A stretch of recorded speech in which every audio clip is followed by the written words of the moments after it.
Welcome to the Business Behind Your Business. Today is a special episode that we have for you. Today is episode number 10, so we're quite excited about reaching this. And you'll hear the cheering of Bruce Gleeson there. Bruce, we go quite a way back. Yeah, we do, Paul. And I think, we've talked about, trying to help small business for well over 10 years. And I think in my sort of field in insolvency and restructuring, which I've been doing for over 25 years. So yes, I'm in my 40s and I won't tell you any more than that. We've constantly talked about how we can make and get small business to really engage with trusted advisors and make the most of their business opportunity, because quite often, outside of them buying a home or whatever, it's their biggest other investment, both emotionally and financially, that they're going to make. So the more that they can get some guidance and help around it, then hopefully, that puts them in a good position to set themselves up financially. Yeah, great. And look, you mentioned you're in insolvency, and insolvency gets a bit of a bad rap. And I think part of it is because people don't understand what an insolvency practitioner actually does. Well, I think most people think of you as the undertakers or the guys you call in when the business has got no more hope. But that's not the case, is it? It's not the case, Paul. And true it is that we get that sort of label. I think a lot of practitioners in the industry have, the stories about what leads certain businesses to need to restructure and or close in some circumstances. And I think I actually like to use that knowledge to help businesses not, or where they can, not have to go down that formal path. The unfortunate thing is in Australia, which I think at the same time provides us with a real opportunity as advisors in my direct space or in your space, is to start to help re-educate small business owners in particular that they shouldn't simply come to us when their working capital is exhausted or their emotional capital is exhausted. They would be surprised at what we see and how we can help them even at the earliest time that they might be starting to have doubts about their business. And I think here's the point, is that any small business owner, compared to some of the ASX listed companies, is going to be resource poor. And that's simply a reflection of the fact that they are trying to do, particularly at that micro business level, invariably they are trying to wear many hats. And as you and I know, that even within our own businesses, we don't wear all the hats. We have other people within that champion certain causes. And I think that's where at times small business, being both capital constrained and also resource constrained, it is let to run too long. And that's really where then this whole piece around I'll keep trying to fix it and then we come in too late. As we've talked about previously, we know that from the ASIC statistics that firstly there's a couple of key points. One, the significant majority of corporate insolvencies actually involve less than 20 employees. So roughly about 80% of all corporate insolvencies involve less than 20 employees. So whilst the definition of what is a small business varies depending on who you talk to, we would generally say that that's covering small business.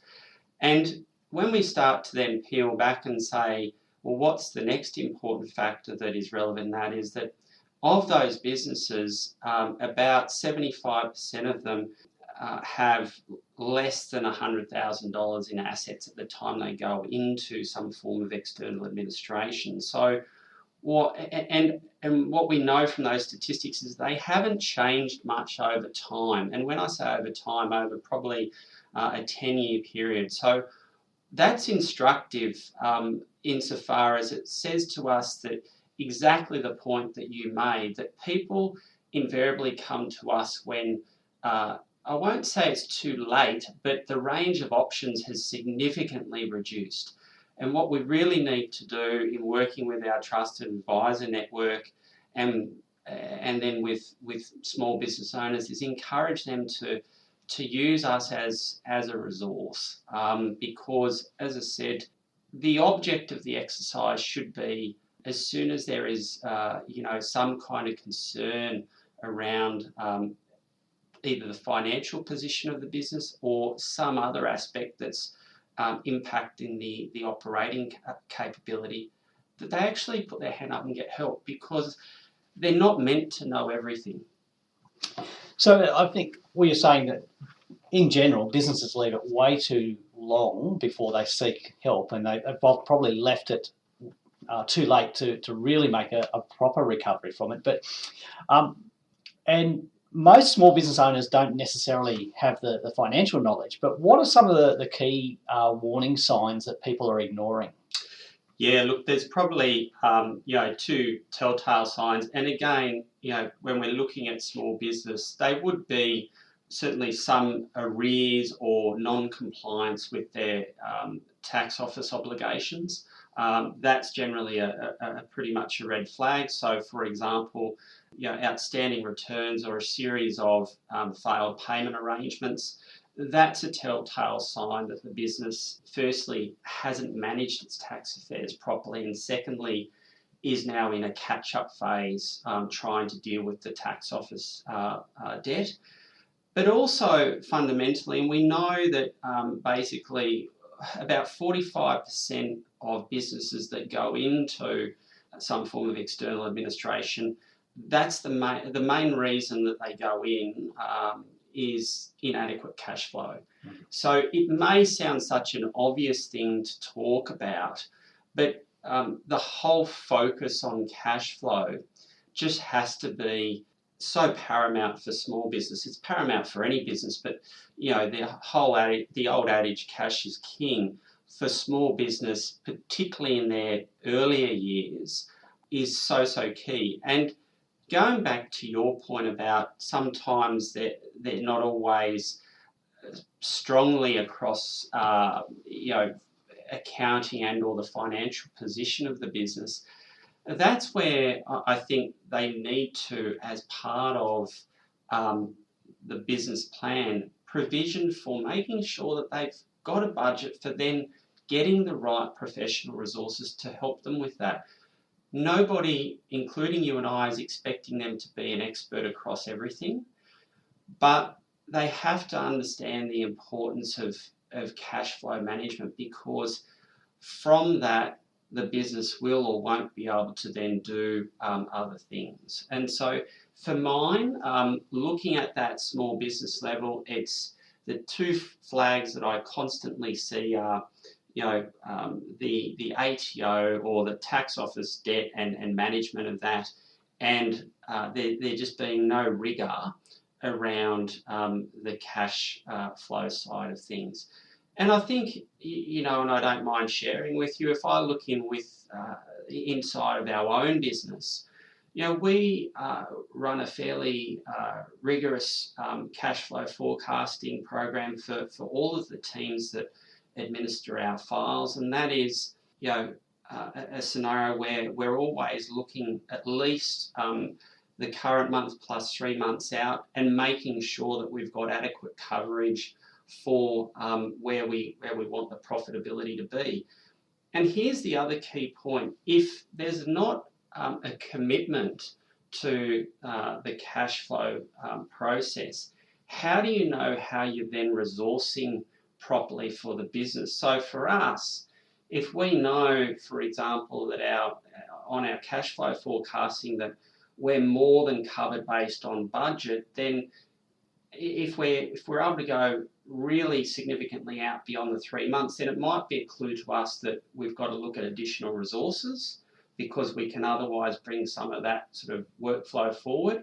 Or it might be a sign that we need to then look at slowing down taking on additional staffing and whatnot. So, and really, it doesn't matter what the type of business is that you're running, that sort of help and and I guess focus on the cash flow process is just critical. Yeah, so cash flow is one of those big three items that are really a big concern for business owners, and it's something that you can prevent with some planning.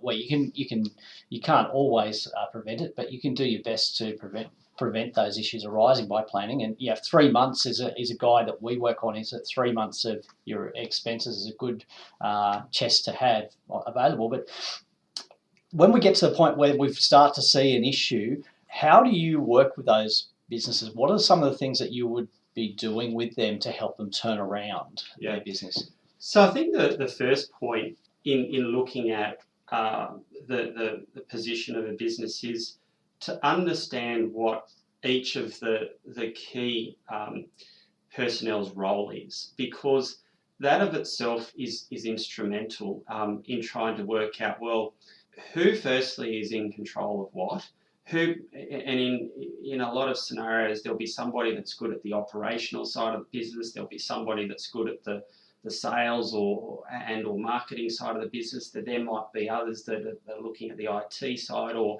the point is, in understanding what the key resources are, that then sort of looks at the next level down. Okay, so armed with that, who are the key people that when we're then looking at who can impact on the cash flow, we need to bring in and collaborate with, because we want to make sure we have the right people on board. And then it's about stripping out some of the core issues by looking at some of the past financial records available, and actually understanding and working with them so that we understand what are, for want of a better term, the necessary expenses and what might be the unnecessary expenses. So in a small business, does one of the owners really need the 3 cars when perhaps it's more of a want, not a need for the business? So it is looking at what I'd call the low-hanging fruit and saying, well, look, that's really an anchor on the cash flow for the business. How wedded are you to that? Oh, well, not very. It was a dream, but I understand if things are tight, it's got to go. Tends to be the narrative when you have that conversation. So it's about looking at what I'd call the low-hanging fruit, firstly. Secondly, but also just as importantly, it's then making sure that they understand what the cost of their service or product actually is. Because if we look at how a lot of small businesses have started. They might have been, for example, an apprentice carpenter or an apprentice plumber, done their apprenticeship, and then all of a sudden, they want to give it a go.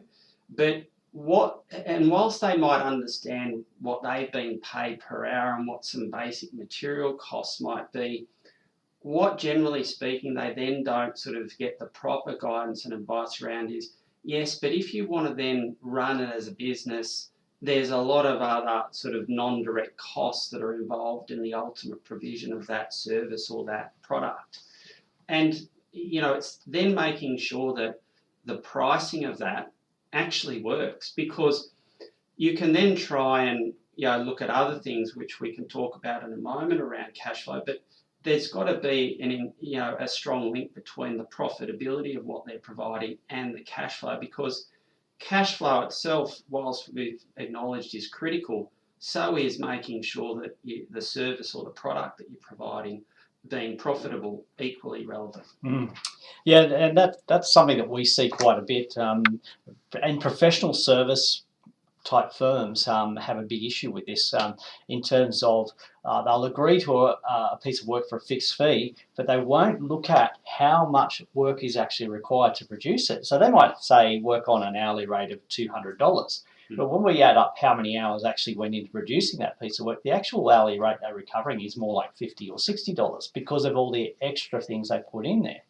And we had this interesting conversation recently with a business that we were talking with, and they actually worked out that they were putting so much content into their package that their clients weren't actually using, but the time it took to put in that extra content made it unprofitable. So they were able to strip out the unnecessary stuff, keep the price the same, and suddenly that non-profitable product has become a profit center. So we need to look at, what does it actually cost you to produce, and is your pricing right? If you're not pricing for a profit, then the only way you're going to go is backwards. Yeah, and I think I remember, some time ago when there was a little bit of contraction in the New South Wales building and construction industry, and I attended an event that Fair Trading had put on, and I was speaking to a builder that was talking to me during one of the breaks, and we were talking about this very issue, and he said, you know what, if I can't do profitable contracts, I'd rather go broke sitting on the beach. And it was a throwaway comment, but it goes exactly to what we've been talking about. And small business is, a risk to start off with, but as we know, the rewards can be quite, significant, both emotionally and financially. But equally, if your starting point is that it's not profitable from the start, then do you really want to be taking on, that additional risk when there's no return that's possible from the taking on of that risk? And that's really, again, as much as what we're talking about today is trying to help educate the small business owner, and we don't expect them to be experts across everything, but really, if we can help in this narrative about when something comes across their mind, that it just actually triggers them to say, oh, okay, this is maybe now a point at which I need to go and get some advice back from my trusted advisor, then that will make me quite happy, because this information and this kind of education is really, particularly given that directors don't need to do any kind of formal course to be a director of a company. We need licenses to drive a car, drive a boat, do a whole lot of other things, but we don't need to go through any kind of education or testing process to be a director. And that's a whole different topic. But the point is that we've got to then help educate small business in particular that, as we've talked about earlier, tend to be resource poor. So you mentioned some of the warning signs being the arrears on tax payments and lodgements. They're one of the first things to go, and not being able to meet your payment obligations. So are there any other warning signs that point to a need to have a discussion? Yes, I think so we've talked about the relationship and I guess the tax debt sort of getting out of control. We've talked about cash flow. As boring as this may sound, it's generally speaking, you find that the financial reporting or and the management of accounts is, I won't necessarily say in a state of disarray, but not up to date. And so, that simply means the business is flying blind. We, as I'm sure you do, sort of get people say, oh, I think it's this, or generally speaking, we run it around this profitability. But when you actually say, well, okay, but you're telling me there's been some changes in the business over the last 6 to 12 months, but you don't actually have any data to sort of, confirm that it's still what you think it is. Yet, there's been other material things that have happened in the business. So I think, financial information, and here's the point, with Xero and MYOB, being so fundamentally easy to operate now compared to days gone by, it's not expecting the business owner to be the expert in operating those systems, but the information that they can provide quickly and with a level of simplicity for the business owner in terms of reviewing and interpreting it, they've just got to get on board with, that kind of piece about the importance around financial information.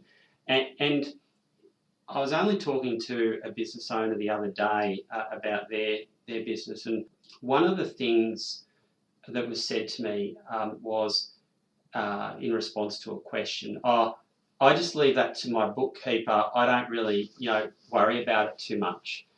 And that struck me because I actually said to him, I understand what you're saying, but you should worry about it. You should make sure you take an interest in the quality management of the financial information, because sometimes bookkeepers are only as good as the instructions that they're given. Yeah, absolutely. And look, I've always said that delegation or delegating your accounting function to a bookkeeper or even an accountant doesn't equal abdication. You're still, as the owner of the business, you're still responsible for that information, and you need to know what's going on. If you're not getting at least monthly financial figures updating on where your business is at, it's hard. It's like driving with your eyes closed. A very dangerous thing. Yeah, and I think the other point is, Paul, that if you're going to run a small business, as I said, it has a certain level of risk, and it can hopefully produce some reward for you as well. But also treat it like it's a business, and by that I mean don't treat the company bank account as if it's your personal bank account. And again, I see a lot of business owners treat the company bank account with some level of disrespect when it comes to paying so many private expenses when the business really can't afford it. And that goes back to sort of what we've been talking about during the course of this podcast, which is around knowing what the price and profitability of your product or service is. And then if there's such an excess that some of these things can be done, well, ultimately it's your business. But I simply say you need to actually make sure that those key things are in place before you go just treating the company bank account as if it's yours. Yeah, absolutely. And that's, we often get the question, sort of, how can I have made a profit in my business when there's no money in the bank account? And the answer is very simple. It's been used for personal discretionary expenditure often. So yeah, we do need to make that distinction and start right from the beginning with that distinction. Open a separate bank account for the business and keep your personal spending separate, completely separate. So yeah, so that's some great stuff there, Bruce. But we've got so many other topics that we want to go through, so we're going to push those off to other episodes. We're going to get you back and we're going to talk about some of these things, and we're also going to talk particularly about what happens when things do go wrong and why we need to address that quickly, because I think that's a big thing, particularly at the moment. Yeah, look, I think let me say that when we talk about a business maybe going into some form of external administration, such as voluntary administration or voluntary liquidation, in my experience, directors and business owners that ultimately find themselves in that position don't make that decision lightly. And equally, sometimes people view it that, they've just done it and they've just, ripped off a whole bunch of creditors. What I say to that is that, look, there may be certain matters where that appears to be more readily the case, but in the vast bulk of matters, what I would say is that nobody in their right mind would put them through that financial distress and the emotional distress that generally sort of is attached to it, unless they needed to. So true it may be that certain aspects they haven't managed as well as they could have. In my experience, you just would not put yourself through that kind of trauma unless it actually had to go down that path. That's the first thing. And so, when we look at that, there are things that sometimes can go wrong in a business and can go wrong quite quickly. It could be in a very small business. It could be a key illness to the key person that's sort of responsible for generating leads and basically signing up the deals.